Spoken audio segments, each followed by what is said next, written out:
من هر چیزی رو که ذهنم روش گذاشتم به دستش آوردم. بدون تردید اینم یکیش خواهد بود. و من تو این دنیا زندگی میکنم که فرکانس تو هر کجا که هست دنیا تو رو اونجا ملاقات میکنه. صبح بیدار میشم، میتونم برم تو غم، میتونم برم تو شک، میبینم جلوم یه مسیره. چرا؟ چون 40 سال 30 سال از اون مسیر رفتم و اومدم.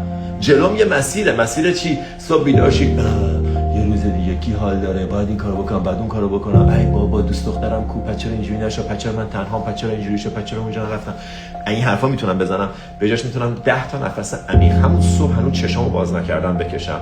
یهو میبینم مولکولا و سلولای بدنم دارن وایبریت میکنن، فرکانسم میره بالا و بعد قدردان بابت همه چیزا. او مای گاد، یه شب خواب آروم، چشامو باز کردم، دنیا رو دارم میبینم، صداها میاد، تخت نرم. خدایا شکرت، قدرت تو در این حده.